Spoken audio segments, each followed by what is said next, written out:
Hey, Flowmies, it's time for another edition of the ITF Flowcast. So this week is going to be the last of our best of grouping that we have. And this week, I really wanted to focus on people who exemplify what ITF are.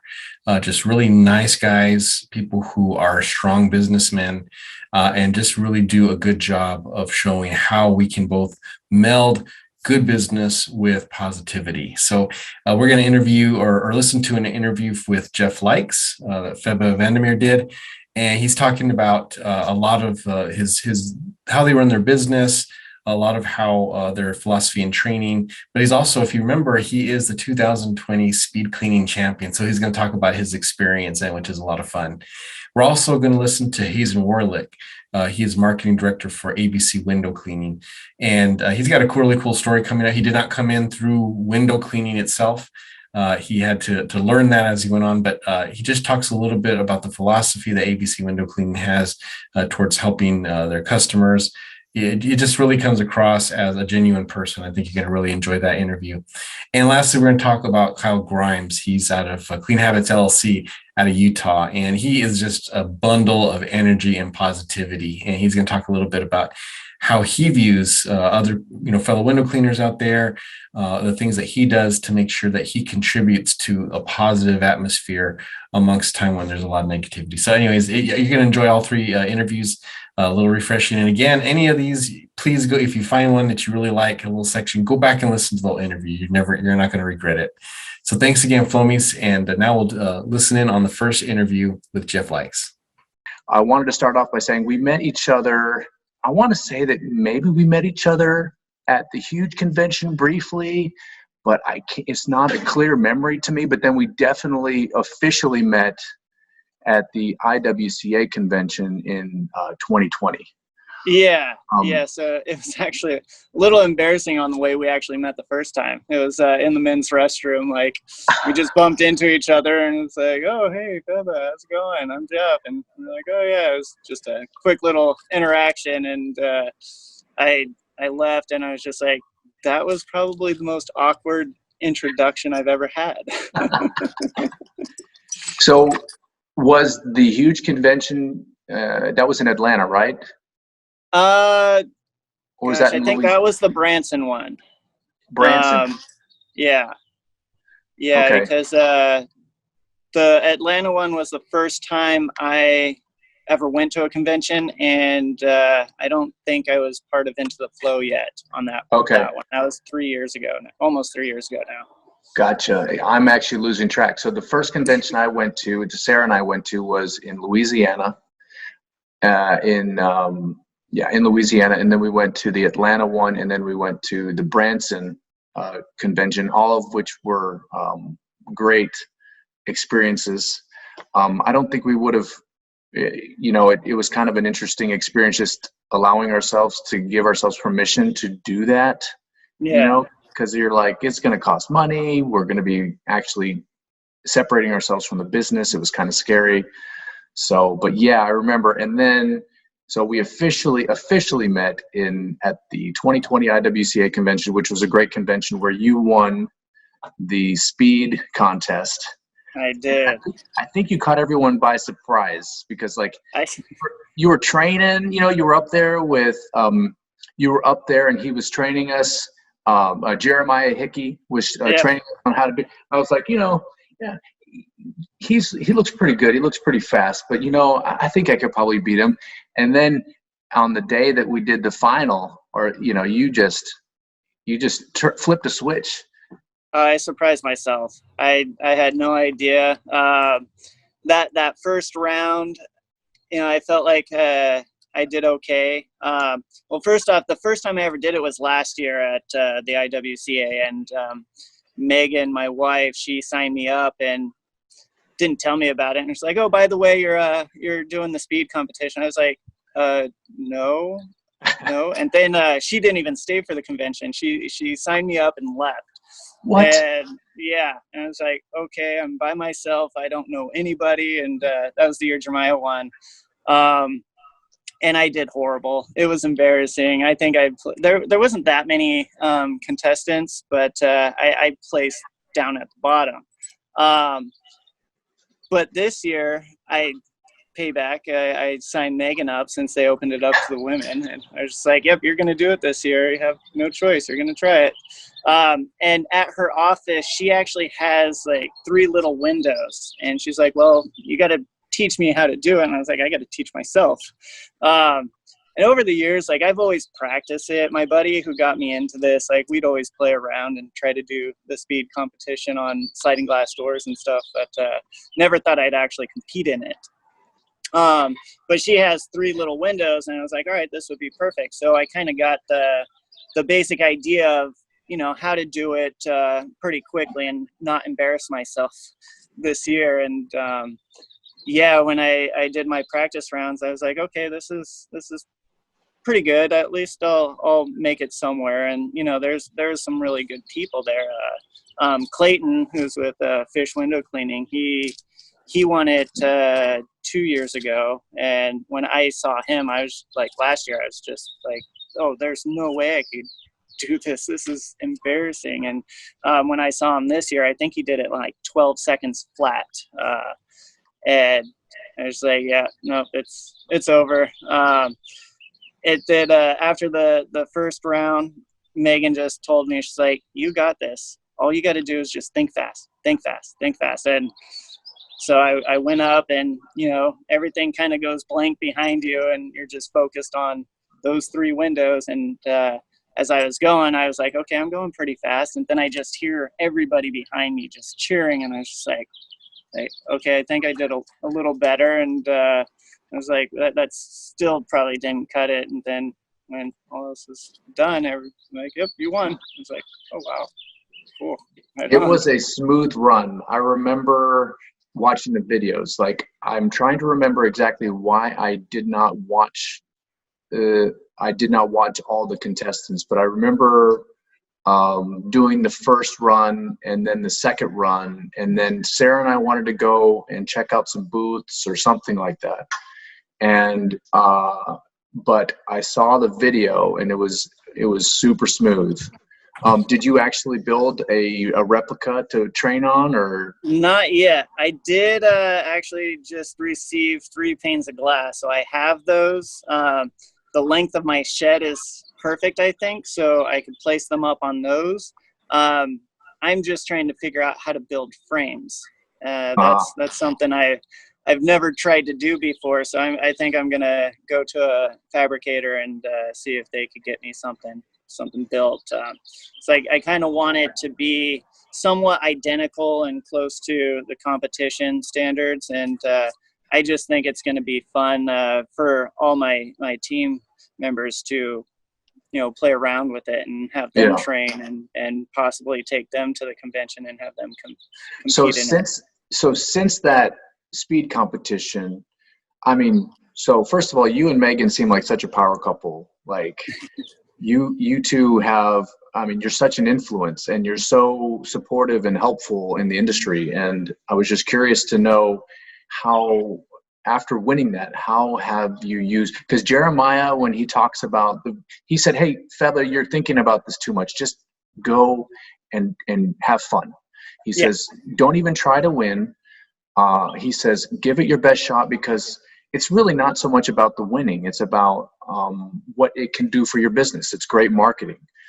And I think that is really what allowed me to let go enough to allow myself to just go and try it. And because before then I was like, there's no way I'm going to win. I didn't train for this. And I was just kind of like my own big obstacle. And then I was like, okay, you know what? This is going to give me an opportunity to hang out with you, get to meet a bunch of other window cleaners and have fun. And then maybe turn this into some marketing. So I was just curious how you and Megan have since turned that into something that you use for marketing. We tried, it's kind of a sore subject. I'm friends with the editor of our paper, and he was just like, yeah, we're going to get it in. We're going to get it published. We're going to get you on the front page. Like, I have breakfast with this guy every Friday mornings, and he's not the editor, but he's like head of the paper. And we submitted it to our local paper and never heard a word back. And we got it out there on a couple of things, but like people just didn't want to pick it up. And then coronavirus happened, and it was just like, okay, that's on the back burner. We'll play with it at a later time. But it's fun because it's on my website, I believe.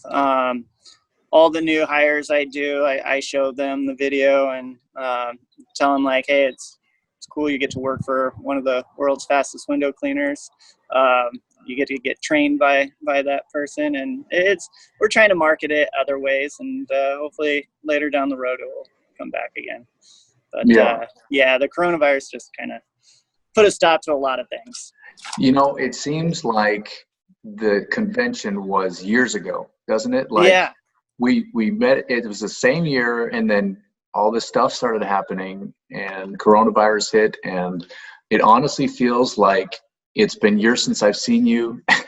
It's been years since, you know, I'm just blown away. But and that actually was something I wanted to chat with you about, because you all had to lay off everybody at some point, and now you're building your teams back up again. And I wanted to ask you a little bit about that process, because it sounds like you have your hands full, and Sarah and I are working on training a new person right now, but we don't have any official systems. It was right now we're doing in the field, on the job training, and we very much want to start building a training system, an employee onboarding system. And I was hoping maybe you could shed some light on what y'all do.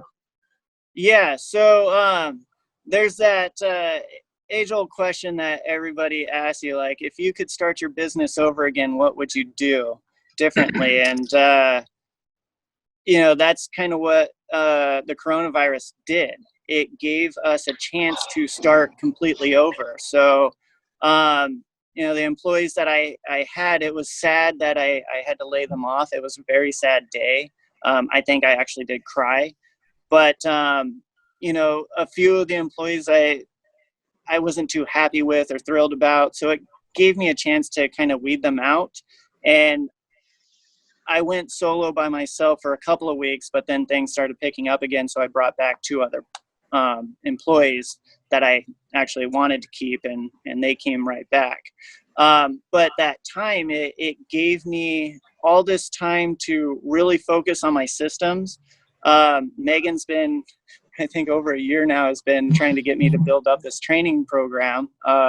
So we've been really working on that. And Trainual, have you ever heard of that? I think I might have. So I might have seen it. Okay.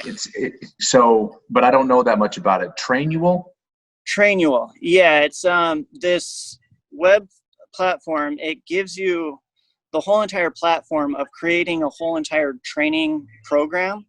So you can insert videos, GIFs, pictures, and it's all sections. You could create tests. It's just an amazing platform. So I'm not really big into videos or making videos, and this actually pulled me out of my shell, and I created training videos on how to clean gutters, how to clean a window from step 1 to step 10, how to use a water-fed pole, how to clean solar panels. I've just been creating all these different videos. So that time that I laid everybody off, I just set up my video camera and just started filming. And you know, people with iPhones, iMovies is such a great tool. It's really easy to use and create your own videos. And I was able to upload those on YouTube and put them into my Trainual platform. And now we actually have a training process that we can have a guy trained within 5 days and know what he is going to be doing once he's out with another truck. And that's pretty powerful. I mean, because I'm still out, and so you've been able, so I'm still out in the field training. I'm still spending a lot of my personal time training people out in the field, and it's not necessarily structured. It's all over the place. It's, you know what, while we're here, we'll go ahead and train you on French windows, or, you know, and but what you've done is now you freed up yourself some time where you could actually take one of your senior techs and say, hey, could you run through the videos with the new person or the new group and answer any questions that they have, and then you also have the quizzes to back it up to make sure that they understand what they've learned, because so many times you'll say it verbally or you'll give them a direction, and a day or two afterwards you'll actually observe them doing it incorrectly. But now you can actually reinforce it with the quiz, and then you can allow them to go back and review it anytime they want. Well, the great thing with Trainual is that it's an app form. So the new techs, they have this on their phones at all times. So if they get stuck on something, they just pull up their app, research, go back to that section on like, oh, what was this next step? Or I forgot, like, how do I scrub this solar panel? And like, they could just go back and watch these videos. So they have access to it 24/7. I think I'm sold. I'm gonna have to check it out. I'm literally like the biggest obstacle in our business, I think, because I sometimes all too often let perfection become the enemy of good. Yeah. And I need to step out of my own way and just focus on the systems. And I think that's our number one goal, is to focus on the system. So I'm glad you brought up Trainual. I think we're gonna. There's so many great systems out there that you could use in your business. We just last night I spent almost all day Bamboo HR. So it's an HR software, another app base that the employees have access to. But it keeps all their personal files. So when you do bring on a new hire, instead of having a folder of all this paperwork, it's all in this app. And if they want to ask for time off, they have to go on the app and it gets submitted. It goes to me and I approve it. So it's another thing that we're starting to learn, and I'm completely sold on it. So our goal is to kind of become completely paperless and just have these systems in place where, I don't have to be around. I could just do it from the touch of a button and everything would run pretty smoothly. That's awesome. That's pretty cool. So we have, like, I guess you call it Google Drive, or what's it called? Mm-hmm. Google Sheets, or it's some sort of web document type thing. And if the employees want to request time off, they have to get that form. But it doesn't notify me. I don't think it might send us an email letting us know. We actually used it for the whole COVID-19 quiz, which Gabriel Gutierrez had come up with the list of questions. And I think Megan's using that as well. Yeah, so whenever we're doing it for our staff. And I'm sure you could probably use the Bamboo HR app format for submitting that to clients. Yeah. There's, like I said, there's just so many different things, tools out there to help small businesses really run a smooth business.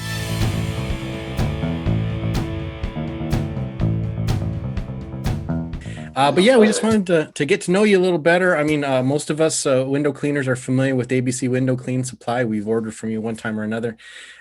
So how did you get involved with the company? Have you cleaned windows in the past? Did you have your own company, or did you go into this strictly from the business side?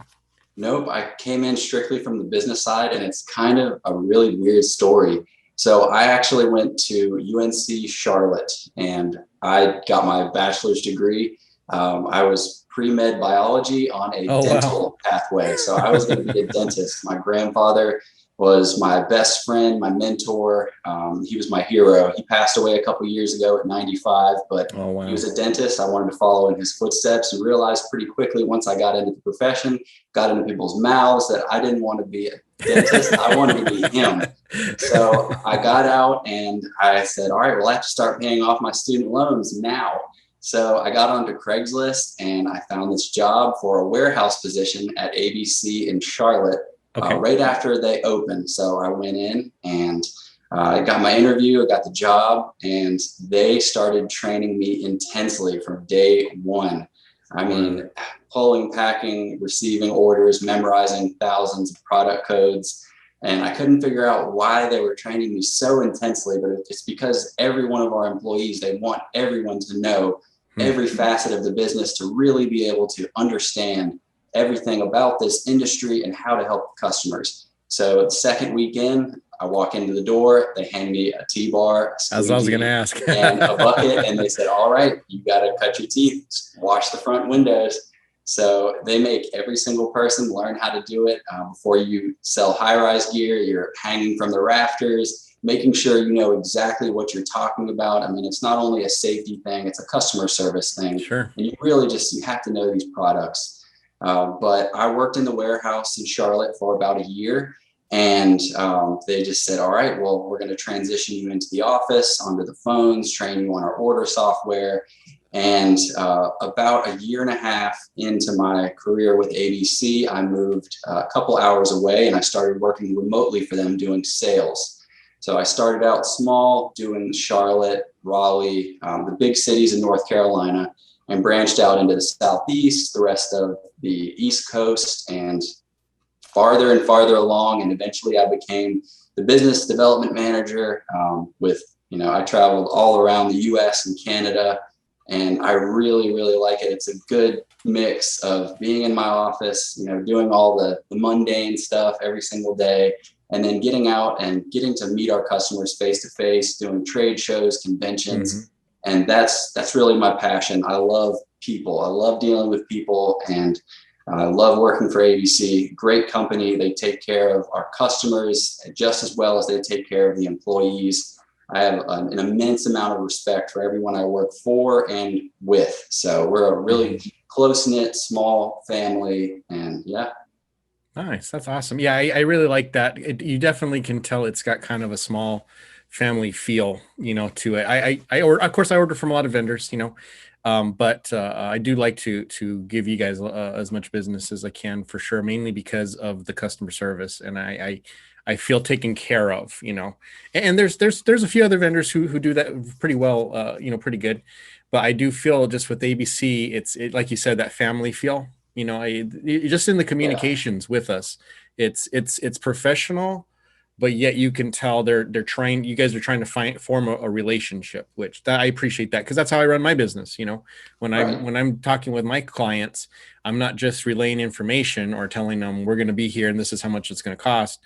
I'm trying to form a relationship with them, because obviously that's where the loyalty comes, is when you have that. So definitely, I've definitely seen that with ABC in my dealing with them. So now you let me tell you, when you got the job with ABC, did you envision being with them as long as you have? I'll be completely honest, I did not. I expected to work in that warehouse for 6 months, and I was just like, man, they are really training me, testing me, trying to move me up. And I guess they saw something they liked in me. And 7 years later, I'm still here, and I have no plans of going anywhere. It's a fantastic company to work for, and I love my job. I love the industry, and I love meeting people just like you. So. Yeah, I was so sad that I didn't get a chance to meet you at the IWCA convention. I had planned on going, and when they changed dates, it just became too difficult to make that time. It just happened to be at a weekend where I already had prior arrangements. I couldn't get out of, and so I was sad that we didn't get a chance to meet. But definitely at the next, maybe at the Huge or whatever, and we'll definitely get to meet in person. But I'm glad that we got to do this, so we can get to know each other. So when we meet, we're not total strangers. We already know each other a little bit. Exactly. So when you get a chance to get out, how often do you get to go to trade shows and to things like that as a rep of ABC? Well, pretty much if there's a trade show that ABC wants to exhibit at or attend, I'm there. You're there. Okay. It's always me and usually one other person. But we'll be doing a huge convention, IWCA convention. I've gone to ISSA. Oh, nice. We do some franchise conventions like Fish and Window Genie.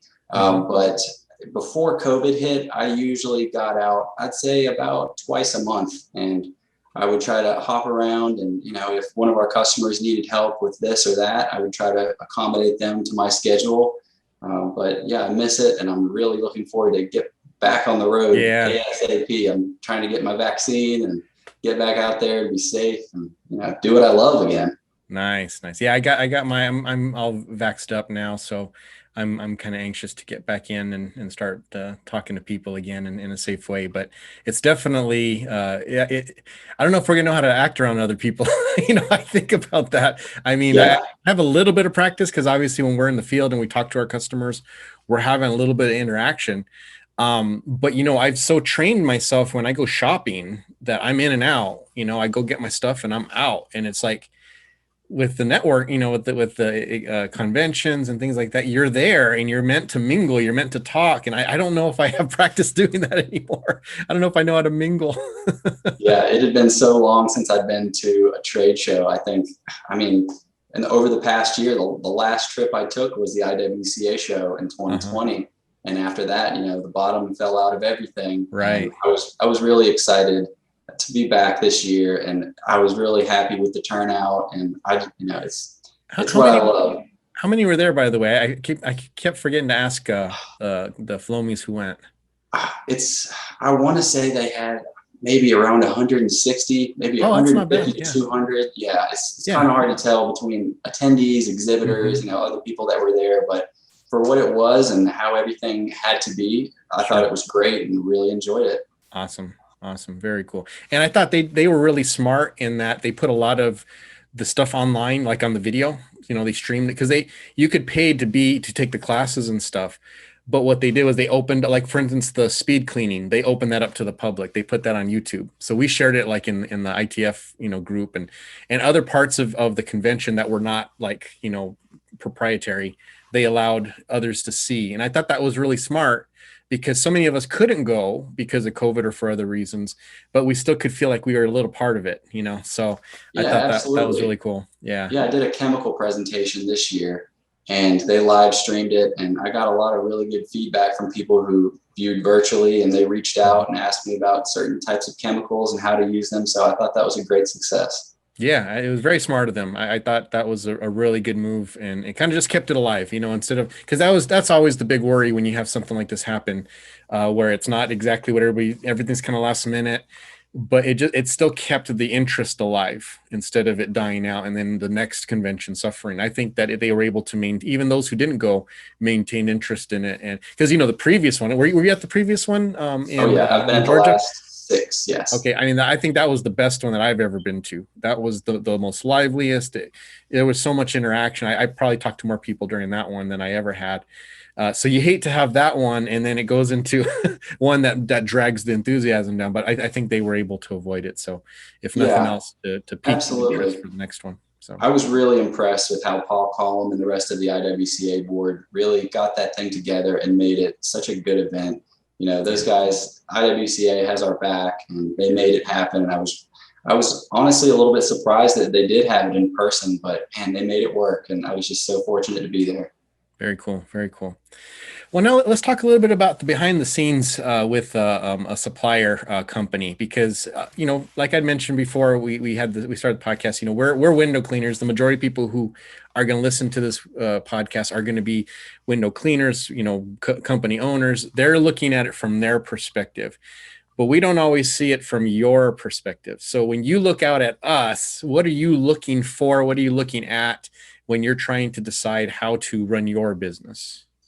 Well, I think when I'm looking at my customers, I really need to understand how they work, what kind of a company they are, and what their specialties are, what they know about and what they don't know about, what they're currently doing right now, and if they have any plans to get into, moving from residential to commercial to possibly high rise to getting into water fed, stuff like that. So I really like to understand the scope of work for each specific company, so I know how to best advise them on, okay, here's this product and this is how much you'll have to spend to get into the next level, and really just kind of help them just hold their hand a little bit to get to that next step if that's where they want to be. We don't try to push anybody into going straight from residential to dropping off of buildings. But if that's what they want to do, and if they're looking to do it the best way, the safest way, with the newest and latest gear, that's what I'm trying to help them do. Gotcha. So how do you find out that though? I mean, is it purely, okay, we've got X number of orders of this product. Obviously people like it. Let's order more. This stock hasn't gone out in a couple months. Maybe we should, stop selling this. Or do you do like any type of marketing research that kind of helps to inform what products you sell on your site? Yeah, so a lot of it is, what we sell, and we keep very, very close tabs on our inventory, what's selling, what's not, what's had problems. We've had some really cool products on our shelves, new things, and then just for one reason or another, whether they're being damaged in shipping or whether they're just not holding up, we take all of the feedback from our reviews. I love to go out on Facebook, and I have to say, Into the Flow is just so far and beyond different than some of the other Facebook groups, not to bash any of them, but I just really love the professionalism and how everybody is building each other up and helping. But I've only been on Into the Flow for, I want to say like 3 or 4 months now. And it's really interesting to see what people are saying and, what they're interested in. And you guys are so fast. I try to give my 2 cents, and by the time I get on there, there's 56 comments, and everybody's answered it in detail with the same knowledge as I have. So that's really great. Everybody's helping each other. You think you're slow? I'll approve a post, go in to answer it, and before I finish, someone's already commented and given the answer. I mean, they're on it. That's what's really cool about it is there's so many very professional, long time experienced window cleaners, and they're willing, you don't join Into the Flow unless you're willing to share information. And I think that's the important distinction. Whereas most other groups, and again, like you mentioned, because we don't like to bash other groups, because we draw a lot of support from those groups as well. Sure. And we want to support those groups. And I'm a member of all of those. So there's definitely value. But for ITF, we want the people who are there to support others. That's if you're not into supporting others, you're going to get real bored with our group real fast, because it doesn't have the stuff that the other groups do have, and there's a place for that. Some people love that stuff, and it's fine. They love kind of getting at each other and doing those things. But it's like we're definitely designed to inform, to educate, and to help, And I think that's kind of cool, because when you joined us, we had just started one of the fundraisers, and we're going to probably be doing another one soon, which we'll talk about in a future episode. But you guys were awesome in that. You're, hey, what can we do? And I was just expecting a couple of little things that you might contribute, and you guys were like, okay, boom, here's 12 packages, take them, do whatever you can. And we get that from a lot of our vendors, and we couldn't do it with all of our vendors. So the fact that you guys are willing to do that and support the mission of ITF was really appreciative, because, let's face it, a lot of people will join ITF vendors, and their whole intention is just to spam the group. They just want to join groups so that they can put their commercials out. And we tell them in the beginning, look, you're welcome to join, but we don't want spam. That's not our goal. We will allow you to advertise, and we will allow you to sell your products. But if you're just here to spam and you don't ever help anybody with their problems, you're not going to be happy here, and those vendors leave. The ones who stay are the ones who get it and they want to support. They still get to promote their products. They still get to promote their webpage or their sales and stuff. But at the same time, they're also here to help, and they're also here to give advice. And it's extremely important to care. I mean, you have to care about your customer. You have to care about the industry. And if you don't, like you said, it's pretty apparent, and you can spot them right away. And I'll be honest, I really don't like, putting out that real salesy stuff. I mean, I get it all day long. Nobody likes to see that stuff. I mean, sometimes it's helpful and sometimes it can lead to a sale, but that's not who I am. That's not what we're about. And, we're just, window cleaners in this industry matter, and that's all there really is to it. And we just want to support in any way we can. Yeah. So thanks for the opportunity. Yeah, absolutely. You mentioned something earlier. You said that you started at the Charlotte, North Carolina branch. I don't think a lot of us know that there's a branch out there, because we're all used to the Denver one. That's usually the one that we think about. So has that been there a long time? Nope. So I actually, like I said, started there right after we opened up, and that was just about 7 years ago. It'll be 7 years in August for me. But a lot of times people will call me and they'll think that, I'm in the Denver, Colorado time zone, but no, I'm our North Carolina guy. Okay. And I do work remotely. I live in Pinehurst, North Carolina. I just moved back home last week, actually. So yeah, I mean, we have this huge warehouse. We actually are moving into a new location in Charlotte. It's a little bit bigger facility. It's going to give us a little bit more help to be efficient. We're receiving shipments in and getting stuff out, more room on the shelves. And that means we have more inventory and, less wait time for you, no back orders. So that's what I'm thinking, because that means that's better for the East Coast guys because they can get their products faster since you got one on that side. Oh yeah. That's been a huge help for a lot of the people on the East Coast, especially in the Southeast, where there really aren't a lot of suppliers. The markets in Florida and Texas are just massive, and those guys need products, and it's just like you don't need it in a week, you need it now. So having that 2 to 3 day shipping to anywhere in the U.S. with the addition of our Charlotte branch really helps a lot of people get what they need and get it fast. Very cool. Very cool. That's good to know. One of the things you had mentioned as well that ABC really does well in is you guys have you guys really care about education as well. You had mentioned about you're selling products, but you don't want to just sell products to anybody. You want to make sure that they use. Now you have a few training programs, right? That ABC sponsors. Yes. And I know one in particular you mentioned that you liked.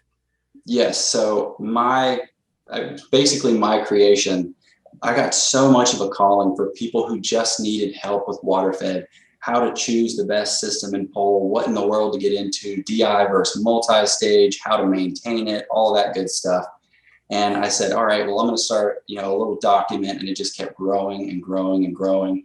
And then I said, all right, well, this business needs help. I went out and helped them, and I said, all right, I'll make a slideshow presentation, and I've grown this over the past 4 years, and it's called Wash and Learn. And it's been a huge success. After COVID, we started doing a lot of them virtually for different conventions, different businesses, and it's been a tremendous help for people because, like you said, we don't just want to sell this gear, we want to set you up for success right out of the box. I mean, every water-fed system that we carry, once you get that system, you automatically get an email. This is how, or a video link on YouTube. This is how you set it up. This is how you change your filters, tips and tricks. Our media department does a fantastic job putting out YouTube videos on product reviews, how to use things, side-by-side comparisons, all kinds of stuff. So that's a really good resource. But Wash and Learn is pretty much my baby. And I love it just because so many people are so much more successful when they have the right tools and knowledge on how to use those tools and how to maintain them, and how to get their employees to kind of get on the same wavelength they are and understand every facet of it.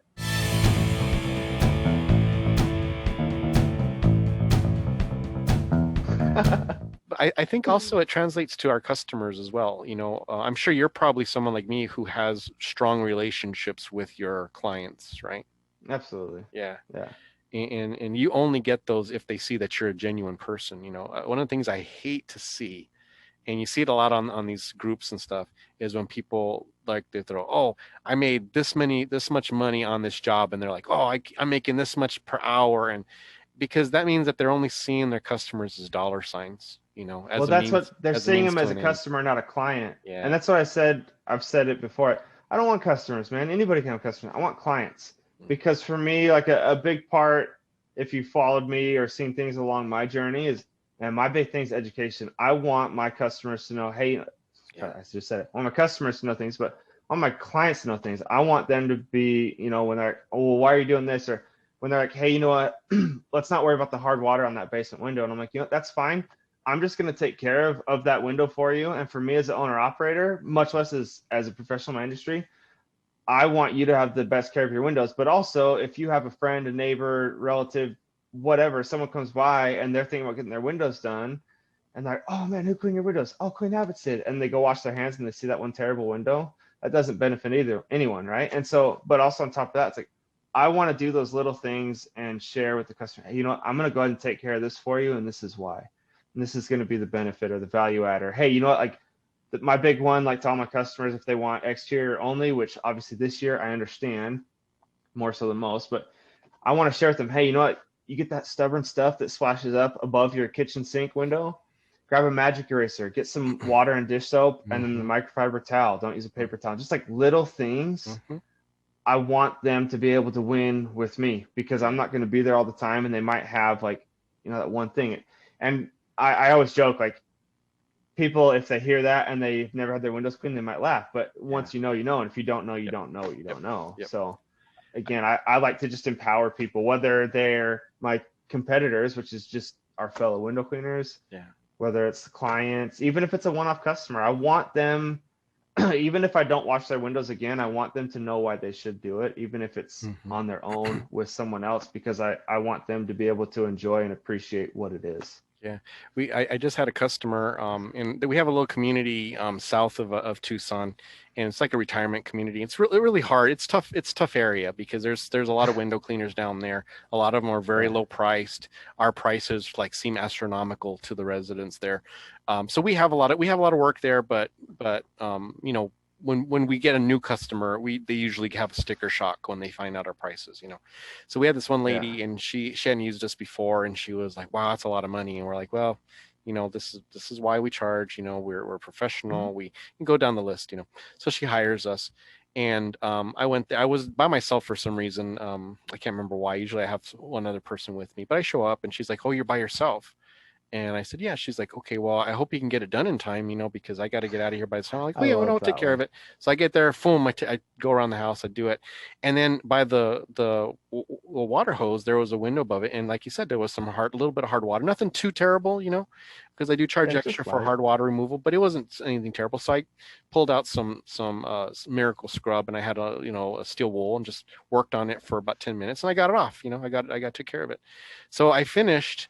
And she's like, "You're done already?" And I said, "Yeah." She's like, "You finished all of the window?" I'm like, yeah. And she's like, "Okay, because the other two guys that I used to hire, they would take like twice as long as you, and that was 2 people."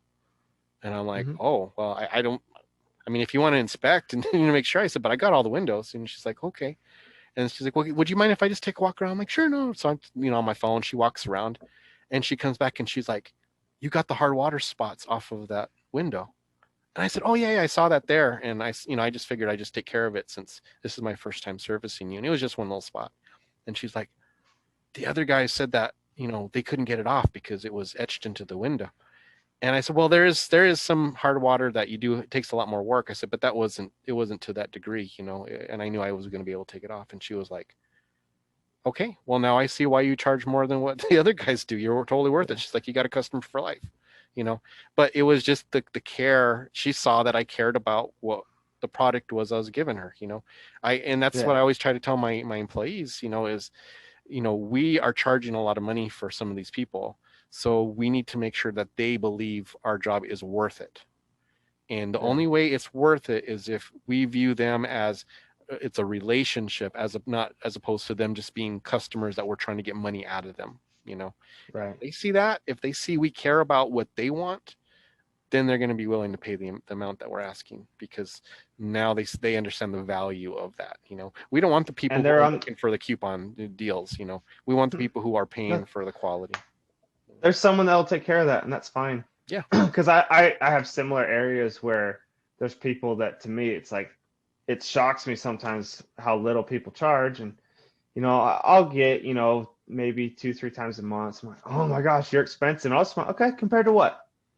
"Oh, well, so-and-so came through and did it last year, and he was, a half or a third or some ridiculous number." And I'm like, "Okay, go ahead and give him a call." "Oh, well, I don't have his phone number. He just came knocking through the neighborhood." I'm like, "Oh, was he like in the licensed insured business or just some guy?" "Oh, he's just some guy doing on the side to take care of his family." Like, "That's fine. If you want to use him, that's great. But, this is what I do. This is my passion." And again, like, I'm not a guy that's just doing this on the side or in the evenings or summertime. This is what I've done for years to provide for my family, and I love what I do. And I'd love to help you experience the Clean Habits difference, to see the passion of what I do and then the quality I deliver. And, at the end, if you prefer someone else, that's fine, but I'd love to show you why. Yeah. And sometimes they don't, and that's okay, because those are the people that are gonna, everything. And that's fine, because I consider, I don't do like all the different package deals, and I don't do like parts here, and then I'm not gonna do this or charge, additional for all these like simple things. For me, I'm a premium service. People come to me, one-stop shop. I'm gonna take care of all this. This is the price. Yeah. If you shop other people, you might find someone cheaper, you might find someone more expensive, but most of the time, if you break down all the services, I'm really comparable. But you're gonna get it all done every time from me. Awesome. And you know what? And there's different lanes, right? Like Mhm. I'm not in the lane and no disrespect, I don't consider what I do the blow and go cleaning. But there's a lane for that that's important and needs to happen. And also, I've got good buddies that are, I'm not blow and go cleaners, but their pricing schedule might be different. They might not do all the intricacies that I offer. And that's great, because there's people that just want that, and that's fine. Yeah, And there's millions of windows, and that's the thing I laugh about the most with competition. I have never shown up anywhere and every window that I could ever see anywhere is being washed. It won't happen. Right. You can't. That's a bold overstatement. It would be very complicated to ever have too many window cleaners. Yeah. So why then, in my opinion, why not just team up with them, get to know them, and then you see each other around? Like I've got one of my best friends owns Pete's Window Washing, and he lives like 15 minutes from me. We both got big into mountain biking. We bike a lot. He helped me with snow removal last year. He helps me with windows and pressure washing and vice versa, and Mint window cleaning. Actually, Mint is originally from Arizona. I don't remember exactly where. I think they're the Phoenix area. His brother's got a shop down there. That's about 2 hours north of us. Yeah. But there are I've got a ton all of window buddies. cleaners in Phoenix, Mesa, Chandler, Glendale. There's just almost Everywhere. 1,000 window cleaners out there. Yeah. Mm-hmm. And guess what? They're all stacked busy. Yeah. And everyone's fine. Yeah. And if they're not, they'll get there or they won't. But for me, it's like just enjoy it, because now when I'm driving around and I see either my buddies, like I don't have employees yet. Mainly what I do is subcontract within my network of guys, and I look to add guys, and I've trained some dudes in the past.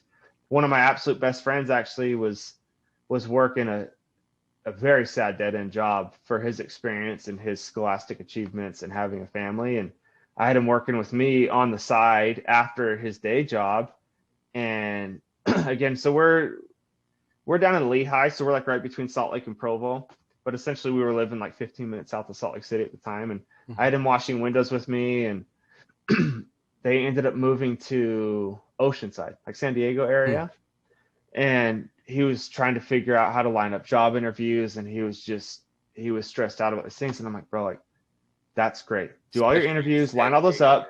Dude, I'm like, but dude, please just go wash windows on the side. Like even once a week. I don't even care. But for yourself, do it. And he's like, oh, well, I can't afford the equipment. And I'd given him some things, but before he left, we went to Home Depot. I bought like a $4 Unger squeegee. Yeah. No one knows the difference. A squeegee is a squeegee is a squeegee is a squeegee, unless it's the one from the gas station pump, right? The little two-sided thing. But I showed him, like, man, like we went and made a couple $100 that day on a few jobs. I'm like it's that simple. And I just want you to realize how powerful you are, and you can do this. Yeah, then especially you if you have the skill, Dude, he's a stud. He's a former Marine, and he's as diligent, hardworking, and as honest of a human being as you could ever search for in your life. And I'm like, bro, like, please, like, for yourself, for your sanity, for your wife, and for your kids, like, just do it on the side and just humor me. And you can say all you want, but just promise me you'll just try it. You fast forward 2 years later, dude, he's living his best life washing windows, has a killer business. He's networked with a massive company, and he's kind of transitioning and helping them with a ton of their operations. That's awesome. And man, I could not be more proud of him. Yeah. And so like it's stuff like that, man. Like you never know who you're going to help, but it doesn't have to be window cleaning. We can help, and I've helped other people try to get other ideas off the ground. But once you've taken that risk to do something, there's two ways, right? Like starting your own business is really hard, but it's also super easy. It's just saying, I'm gonna put foot on the gas and go for it. Yeah. And it's literally, that's all it takes. You don't need the money coming into it. I was fortunate that, like I said, we had $75 when we started this. My dad gave me an angel investment of $340, bought my first round of equipment. Nice. That I want to just run over, because now it's like I hate all that equipment. But that was my base, and I figured it out from there. And again, man, like I look at the money I'm making now versus like my good paying jobs before, I could never go back. I love what I do, and I did that off of no family investment. I didn't have a safety net, didn't have a backup. I didn't have all these like structural things that people want to have. It was, I can do this, and I can go all in and make whatever idea, which happened to be window cleaning, happen. And I feel like if it would have been something else, it would have worked, or it wouldn't have, and it would have transitioned to something else. But for me, fortunately, I've been blessed that window cleaning has taken off. Yeah. And again, my thing is, with the success that I am able to achieve, the only reason I feel like I'm blessed with it is because I want other people to win. And so when I have guys around me, I try to level up them, and in return they level up me. And I don't think success is worth it if I don't share it. Yeah. And so it's just, man, it's been awesome. But again, like for anybody, for like the partnerships, or for anybody struggling or thinking, oh, what if I do this? If you have a killer job and you got an idea, you just hustle it on the side, see if you make money.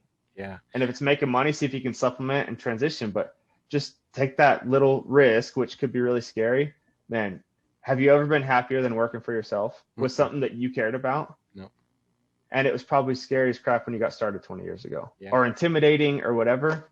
Well, And man, what it is everyone. it's overwhelming, you know, because especially when you go from a steady job where you get a paycheck every week, Benefits. you get benefits, you get time off, you get vacation, you know, that type of thing. And now you're going to where, wow, this week I could either make $1,000 or I could make, you know, $20, you know, and you know, that part is really hard to kind of learn how to settle in, because there's still consistency there. It's a lot more spread out, right? With work, you're talking about a weekly consistency, where with business, you're talking about a yearly consistency. So it's learning to ride those waves, and then to save when you know you're going to go low, and then to spend, you know, to get the purchases to grow your business when you're riding high, you know, when you got the action. That's the trick, you know. Mm-hmm. Just kind of what you were saying reminded me. I was having a conversation with another guy, because I'm hiring like crazy right now because I really need help. And I really want to hire experience. You know, I hired a couple new guys. I've been training them for a couple months, but I right now I need people who already know and can kind of hit the ground running. And so I'd put an ad on Indeed, and there's a local window cleaner who I met who's just new in town. He's only been here for about maybe 8 or 9 months, and he was a window cleaner elsewhere. So he was trying to start his business. So he reached out to me, you know, and we chat every once in a while. He'd ask me for advice, and you know, and he's been doing pretty decent. But you know, with COVID, it kind of hurt him pretty bad, and he's had. Tell me you called him. Tell me you called him, and he's helping you. No, well, here's the thing. On. He reached out to me, and he said, "Hey, I saw that you're hiring." And he goes, you know, I've had a real hard time, and I'm not making a lot of money right now. And he goes, I think, you know, if you're hiring, I'd love to work for you. And I said, okay, I would hire you in a second, but we need to have a conversation first before I hire you. And so I explained to him the seasons, because he wasn't here for the last, because in Arizona, our busy season is from October to December. I mean, we are just crazy. That's why I'm hiring, because I'm anticipating. We're already booked into November, the middle of November, you know. That's awesome. And so I was telling them, look, before you come to work for me, I need to know that you're not going to regret working for me. And this is what I mean. You know, you've had your business only for about 8 months. You haven't been through this busy season. Now, it's wild. You've got your business. You know, I really feel that the smart thing is to give your business at least 3 or 4 more months to ride this busy season and see if you can have a fighting chance to make it grow. You know, talk it over with your wife. If you guys truly are done with the risk of running a business, and you're truly like, no, you know what, we're done, we want to have a steady paycheck, come back to me, you got a job. But if you're wondering, man, should I maybe just give this business a little more chance to grow? You know, I wouldn't want you to be with me and then you regret that, you know, and you're looking at my business. So I just laid it to him, you know. He says, you know, I really appreciate you telling me, let me talk it with my wife. So he took the weekend to talk about it, and then called me and says, you know what, we're going to give it through this busy season. I said, hey, do it. Good. If at the end of it, you know, you still are frustrated and you don't feel your business is, I'm sure I'll have room to hire you to come back to me and you got a job, you know. But I just wanted to make sure he gave the business the best opportunity, because, you know, obviously he's going to be able to provide for his family better if he has his own business, you know. Absolutely. And absolutely. I'm not just looking for someone to help make me money. I want whoever is working for me to feel like, hey, this is a good job. You know, that I'm looking out for them and I'm looking out for the best, you know, what their family needs in order for them to provide. And if running their business is the best thing, then that's what they should do, you know? Yeah. But, you know, I think that having that attitude, because if he ever does come back to work for me, then he'll know that I have his best interest at heart, you know, that I'm not just an owner trying to take advantage of another guy, that I actually, you know, I wanted him to know I care about him and his family and I want the best. And that's who I want working for me. I don't want just a guy coming who is just looking for work and is going to work for me 5 months and then go find something else. You know, I want someone who breaks something every other day. Yeah, who doesn't care and just is, you know, doesn't take just real quick. Something I'm going to actually wrote an article on it, because I write for the AW, the American Window Cleaner magazine. And my next article, because you're a killer, Gabe. Yeah, you got to accept that, dude. You're killing it, man. Everyone knows what you do. If they don't, they're lying. But you know, one of the things I tell my workers is, our business is it's like a tree. You know, my business is a tree. It's not a cash cow where we just go milk it and we get money from it. It's a tree. It provides for us, but it provides for a lot of provides for all my employees. It provides for anything that my employees buy from other businesses. I try to buy local as much as I can with my supplies from local janitorial shops. I try to do everything that I can to put the money back into my economy, you know, and it helps and it's provided for my family. It's helped my wife and daughter through some medical issues. You know, so if we take care of the tree, all of us, then the tree is going to keep providing for us, you know. But if I hire someone and they don't take care of the tree, or they don't view the tree as something that's important, then I don't want them in my business. You know, I don't want them here, because they're not going to allow that tree to keep growing. You know, I'm the caretaker. That's what I always tell them. I'm the caretaker. If you're doing something to hurt the tree, I'm going to get after you. If I see you're taking care of the tree, you're going to be my best friend. And you're going to have fun here, you know, and I'm going to take care of you, because you're another caretaker of the business. And I think if more people have that attitude towards their business, then it becomes a more important value, not only to their family, but also to the community, you know, and to other window owners as well. You know? But, and it goes back to that positive vibe and winning together, man. Like, it's one of those things people hate hearing, but it's true, man. If you want to win quick, win alone. If you want to win big, win together. And it's not just like you and your employees and your team. It's you and the industry and neighboring industries and crossover and other jobs you refer, and your clients and everyone. It's you want to win. You want you to win. You want your client to win for sure, and you want other people to be able to win along the way. And that aggregated group of winning will level everyone up and do super dope stuff. All right, Flowmies, that's it. Thanks so much. Appreciate your patience. We're going to get back to our regular scheduled interviews with people who are in the know and making things move in our industry. Thanks again. You guys take care. And as always, flow on.